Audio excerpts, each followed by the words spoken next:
Hey Avijana, and welcome back to the channel. Have you ever faced a moment in life that felt like a brick wall? A setback so big it didn't just feel like a challenge, but like your entire foundation was crumbling. We've all been there. A painful breakup, a job loss, a personal crisis. In those moments, it can feel impossible to find the motivation to do anything, let alone move forward. But what if I told you that the motivation to get through tough times is something you were reborn with? It's a skill you can learn and a muscle you can build. In TS video, we're going to dive deep into the science of motivation in the face of adversity. We'll explore what happens in your body during a crisis, debunk the myth of toxic positivity, and give you a powerful toolkit to help you not just survive, but truly thrive. Let's get started. Part 1. The biopsychological reality. When life gets hard, the physical and mental symptoms you experience aren't just in your head. They are a systems-level response to stress. You know that fight-or-flight feeling. That's your sympathetic nervous system activating, releasing hormones like cortisol and adrenaline to prepare you for a threat. While this is great for short-term danger, the problem is when the threat doesn't go away. When stress becomes chronic, those elevated cortisol levels can have crippling effects on your body and mind. The physical and emotional signs of this can be subtle. They might show up as shifts in your sleep, changes in your appetite, or a persistent feeling of being off. You might find yourself withdrawing from friends or leaning more on unhealthy coping mechanisms. And here is a groundbreaking piece of research. One study found that chronic stress triggers the release of immune cells from the bone marrow in the skull. These cells travel to the protective layers of the brain and are linked to feelings of anxiety and anhedonia, the inability to feel pleasure. This suggests that a significant part of your brain, as a response to adversity, comes not from within the brain itself, but from an inflammatory immune response just outside it. This is why we need to be very careful about something called toxic positivity. You've probably seen it or heard it before. Just be positive, or everything happens for a reason. While a positive attitude can be helpful, toxic positivity takes it to an extreme, minimizing or invalidating valid human emotions like sadness, fear, or anger. This denial of reality can lead to emotional suppression, increased stress, and even physical health problems. The healthy alternative is not to dwell on negativity, but to practice emotional validation, acknowledging your feelings without judgment. It's okay to feel bad when bad things happen. Part 2. The foundational frameworks. Now that we understand the problem, let's talk about the solution. The capacity to endure hardship isn't a single personality trait, but a cultivated skill built on 4 core psychological frameworks. First, resilience. Resilience is not about being unbreakable. It's the dynamic process of recovering and adapting in the face of adversity. It's about how you bounce back and, importantly, how you reframe a difficult experience as an opportunity for growth, rather than a defeat.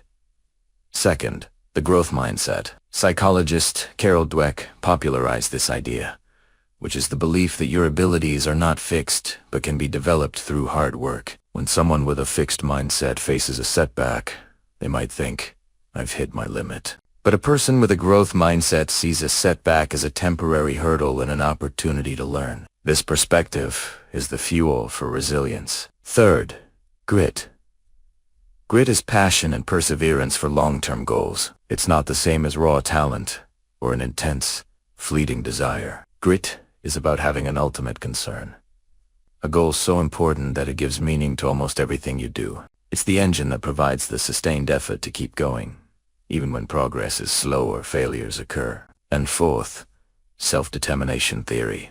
This theory suggests that all humans have 3 basic psychological needs: autonomy, competence, and relatedness. Autonomy is the feeling of having a choice. Competence is the experience of mastery and success. And relatedness is the need to feel connected to others. While extrinsic motivation from external rewards is good for a quick win, a truly sustained motivation during tough times comes from the fulfillment of these 3 intrinsic needs.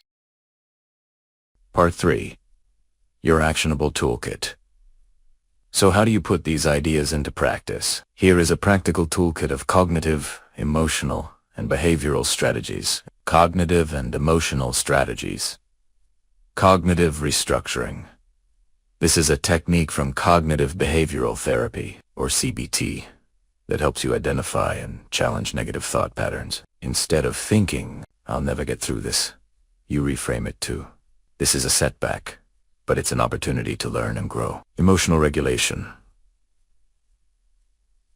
This is about creating a pause between a feeling and an action. Techniques like deep breathing in 4-4 counts, holding 4-4, and exhaling for 6 can activate your body's relaxation response and help you manage intense emotions without suppressing them. Self-compassion.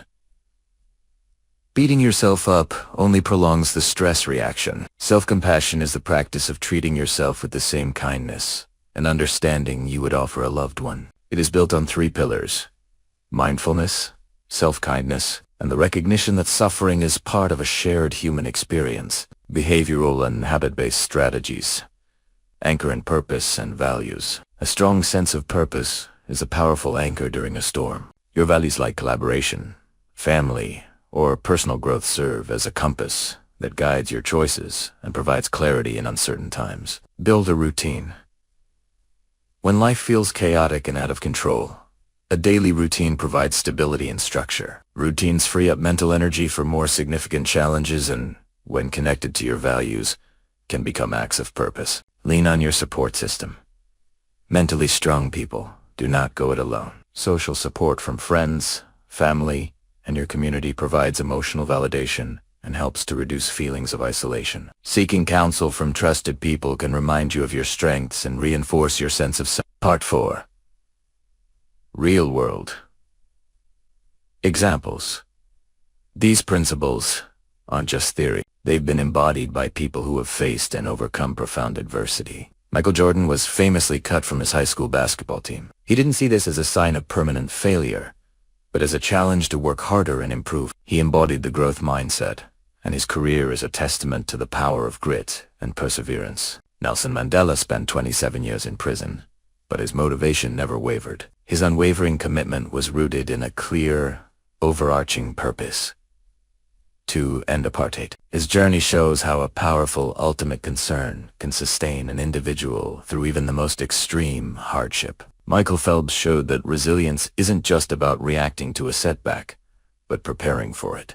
In the 2008 Olympics, his goggles filled with water during a race, but he relied on his proactive training and a pre-rehearsed stroke count to win. And finally, Helen Keller, who was left deaf and blind at 19 months old, embodied the motivational force of self-determination theory. Her unyielding desire to learn and communicate led her to become a renowned author and activist. Her life demonstrates how the fulfillment of the needs for autonomy and competence can fuel extraordinary achievement against all odds. Motivation for tough times isn't a magical, inborn quality. It's a skill set that can be developed and refined. By understanding the science of what your mind and body are going through, rejecting the trap of toxic positivity, and intentionally cultivating the skills of a growth mindset, grit, and purpose, you can change your relationship with adversity forever.